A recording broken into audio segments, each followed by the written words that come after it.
This video is only for education and learning purpose. Investments and trading in share market is highly risky. Do at your own risk. Hello दोस्तों, RBI की हमारी policy सामने आ चुकी है। इस policy का हमारे मार्केट पे क्या इंपैक्ट पड़ेगा इसके बारे में देखेंगे और क्या रही है इस पॉलिसी के अंदर सारी चीजें उसके बारे में बात करेंगे। उससे पहले बात कर लेते हैं मार्केट की। तो हमारा मार्केट आज थोड़ा पॉजिटिव सेगमेंट के अंदर है। मार्केट के अंदर थोड़ी उछाल आई है। निफ्टी के अंदर लगभग 100 पॉइंट से ऊपर का चल रहा है और बैंक निफ्टी लगभग 250 पॉइंट के आसपास का ऊपर चल रहा है। तो ये कुछ तरीके से मार्केट हमारा पॉजिटिव सेगमेंट में आ रहा है। क्या इसका ताल्लुकात हमारे आरबीआई की जो पॉलिसी है, जो रेट्स के अंदर जो चेंजेस या ना चेंजेस जो भी हुआ है उसकी वजह से हुआ, उसको जान लेते हैं। देखिए, आरबीआई की पॉलिसी जब आने वाली होती है तो वहां पर पहले पॉलिसी की आ जाने दिया करो, क्योंकि उन रेट्स में डिक्रीज या इंक्रीमेंट का हमारे मार्केट में बहुत फर्क पड़ता है। तो अभी के हिसाब से रेपो रेट के अंदर मार्केट में किसी भी तरीके का चेंज नहीं हुआ है। अब पूछो रेपो रेट क्या होता है? तो रेपो रेट एक वो चीज होती है, एक वो दर होती है जिसके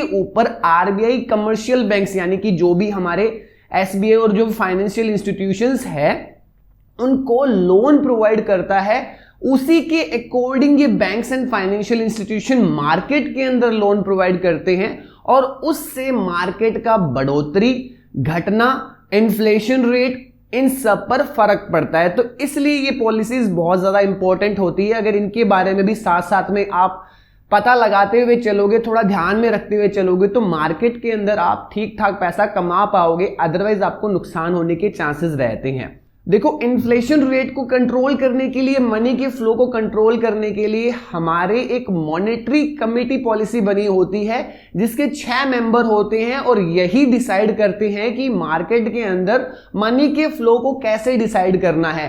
क्या हमें इन्फ्लेशन को कंट्रोल करने के लिए कुछ रेट्स में परिवर्तन करना पड़ेगा या फिर कुछ हमें इसके अंदर और कोई पॉलिसीज भी लेकर आनी पड़ेगी। अभी के हिसाब से रेपो रेट जो कि हमारी 6.50% है उसमें किसी भी तरीके का चेंजेस नहीं किया गया, इसके अंदर कोई परिवर्तन नहीं किया गया। इससे मार्केट के अंदर लोन की जो दरें हैं उन पर कोई इफेक्ट नहीं पड़ा।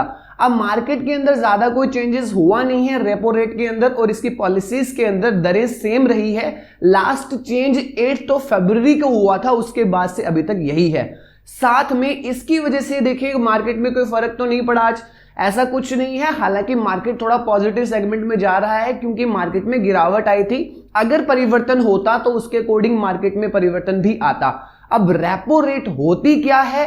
रेपो रेट का हमारे मार्केट पे इफेक्ट कैसे पड़ता है? क्या रेपो रेट बढ़ने से हमारे मार्केट में फर्क आएगा या घटने से आएगा? महंगाई कैसे कंट्रोल होती है, इसके ऊपर मैं एक सेपरेट वीडियो बनाऊंगा। इसके जस्ट जो अगली वीडियो आएगी वो पूरा कंसीडर होगी रेपो रेट पर और कैसे इसका इंपैक्ट पड़ता है हमारे मार्केट पे, वो बताऊंगा। अभी बात कर लेते हैं इन्फ्लेशन रेट यानी कि महंगाई दर के बारे में।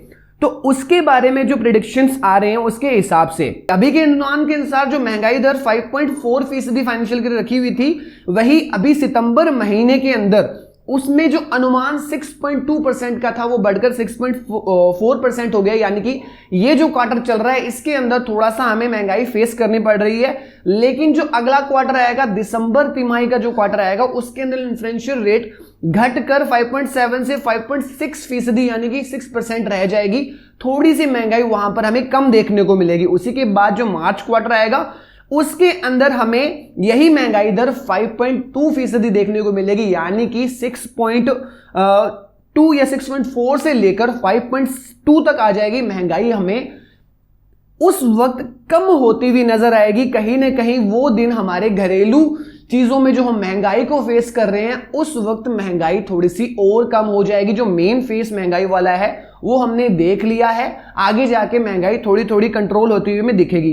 अप्रैल जून 2024 में यह 5.2 के आसपास रहने के ही चांसेस है। मतलब कि ठीक है, जो इन्फ्लेशन रेट है वो धीरे धीरे कम हो रहा है। तो कहीं ना कहीं इन सारी चीजों का हमारे मार्केट पर भी इंपैक्ट पड़ता है। आपको हमेशा ये चीज ध्यान में रखनी चाहिए।